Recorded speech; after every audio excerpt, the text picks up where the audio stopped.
Selamat pagi, eh, dengan saya Komang Mustajana Putra. Di sini saya akan membahas tentang perempuan Indonesia, yaitu tentang fotografi dan menulis inspirasi perempuan Indonesia. Perempuan Indonesia disampaikan kisah perjuangannya perempuan kepada dunia melalui foto dan tulisan. Di sini perempuan Indonesia dapat menulis kisah-kisah perempuan yang berdaya, yaitu dengan pace kemanusiaan. Di dalam dominasi kiprah, perempuan kerap tenggelam atau ditenggelamkan. Oleh karena itu, penulis perlu bergerak untuk mengangkat kisah mereka. Ada beberapa hal yang harus disampaikan dalam inspirasi perempuan, yaitu empati. Empati itu mengutamakan atau mencoba merasakan apa yang dirasakan oleh seorang perempuan dan menghindari objektifikasi. Memberi panggung bagi perempuan bukan menjadikan sebagai komoditas dengan menjual kesengsaraan, keprihatinan, dan lain-lain. Tonjolkan semangat hidupnya.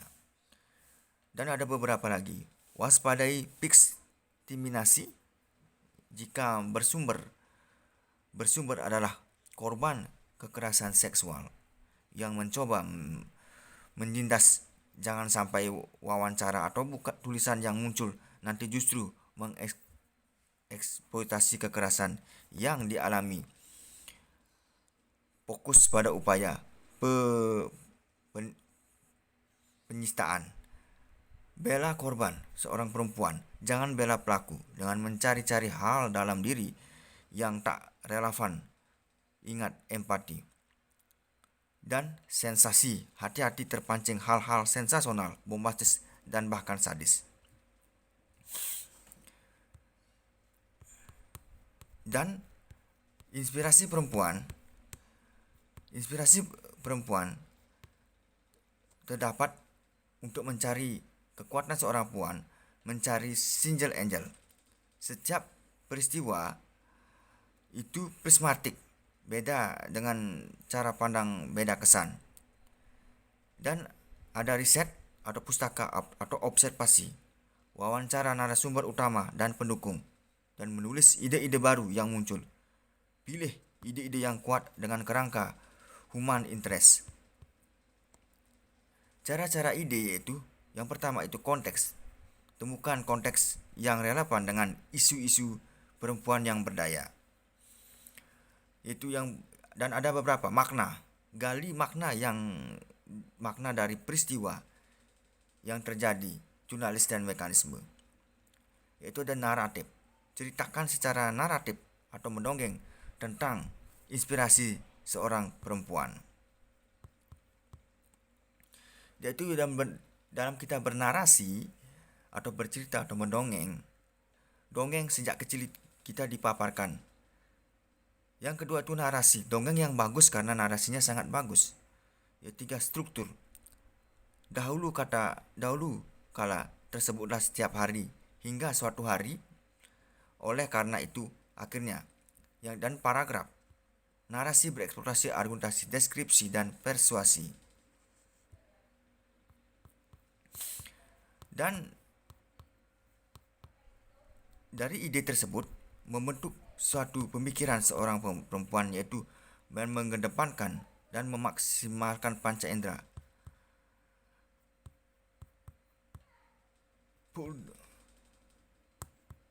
Ada beberapa konteks yang harus dipaparkan dalam inspirasi seorang perempuan, yaitu prinsip-prinsip bernarasi, yaitu alur jalan ceritanya, yaitu rangkaian kejadian yang disusun sehingga membentuk cara cerita yang utuh, plat maju, mundur atau campuran.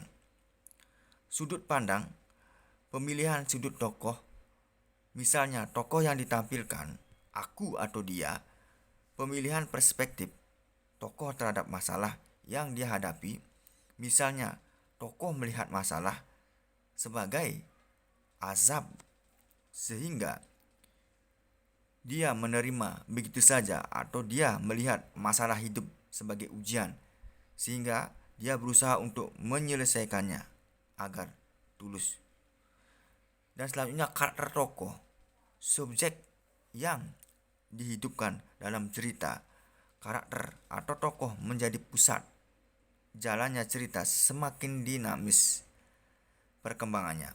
Tokoh semakin menarik, sebuah narasi, latar atau konteks bisa dimaknai sebagai pemilihan lokasi, ruang, waktu dalam bangunan narasi. Ruang dan waktu yang berbeda bisa mempunyai pesan yang berbeda. Konteks bisa juga diartikan sebagai berhubungan cerita hal yang relevan. Ada beberapa prinsip-prinsip dalam bernarasi, yaitu transformasi karakter. Cerita yang baik salah satunya adalah mampu menggambarkan perubahan pada diri tokoh atau karakter utama. Ada fase sebelum dan setelah tokoh tersebut menghadapi masalah dan mencari atau resolusinya. Fase sebelum dan sesudah itulah transformasi dan karakter. Ada beberapa hal, yaitu struktur. Cerita yang baik tidak hanya mengandalkan kerunutan kisah, tetapi juga jalinan atau yang kuat antar bagian, termasuk di dalamnya hubungan kasualitas, sehingga logika yang terbangun itu menjadi masuk akal. Hingga sekarang, dan ada karakter, transformasi karakter. Ada karakter eksternal, hal yang terjadi di permukaan. Misalnya, perkelahian, mengejar maling, pemukulan, dan aksi demo. Transformasi karakter yaitu ada karakter eksternal dan karakter internal. Karakter internal, hal yang terjadi di permukaan seperti perkelahian, mengejar maling, pemukulan, dan penelantaran. Dan ada juga karakter internal, yaitu dinamika batin terkait hal-hal yang perlu dipelajari. Tokoh utama yang menentukan transformasi mereka. Dan ada juga beberapa contoh narasi seorang perempuan, yaitu dengan contoh. Siang itu seorang kasbi duduk di atas dinding di samping rumahnya yang berbinding papan jati dan beralas tanah. Ia memakai jarik dari kain gendong dan ditenun sendiri. Kedua tangannya menarik 100 benang dan ingan, alat untuk mengurai benang kapas. Benang itu dia tarik dan memadai ke dalam keranjang bambu hingga membentuk tumpuan-tumpuan gulungan mirip dengan berkilo-kilo. Di sini perempuan Indonesia dalam menulis kisah perempuan yang berdaya, inspirasi perempuan Indonesia, ada beberapa feature kemanusiaan yang ada di dalamnya. Di dalam dominasi patriarki, kiprah perempuan kerap ditenggelamkan atau diabaikan. Oleh karena itu, penulis perlu bergerak untuk mengangkat kisah mereka dalam empati, utama empati, yaitu mencoba merasakan apa yang dia rasakan, apa dia rasakan dan apa dia pikirkan, dan menghindari objektifikasi, memberi panggung bagi perempuan dalam bukan menjadikan sebagai komoditas dengan menjadi kesengsaraan dan keprihatinan dan lain-lain. Ditonjolkan semangat hidupnya, bukan untuk hal-hal untuk kepentingan diri seseorang. Dan ada, yaitu waspadai victimasi. Jika narasumber adalah korban kekerasan seksual yang mencoba menindas, jangan sampai wawancara atau tulisan yang muncul nanti justru menginspirasikan kekerasan yang dia alami. Fokus dengan upaya penintaasan, yaitu bela korban, yaitu jangan bela pelaku dengan mencari-cari dalam diri korban yang tak relevan dan mengingatkan empati. Dan sensasi, hati-hati terpancing hal-hal sensasional, bombastis, bahkan sadis. Itu yang bisa saya sampaikan tentang perempuan Indonesia dan fotografi menulis inspirasi perempuan Indonesia.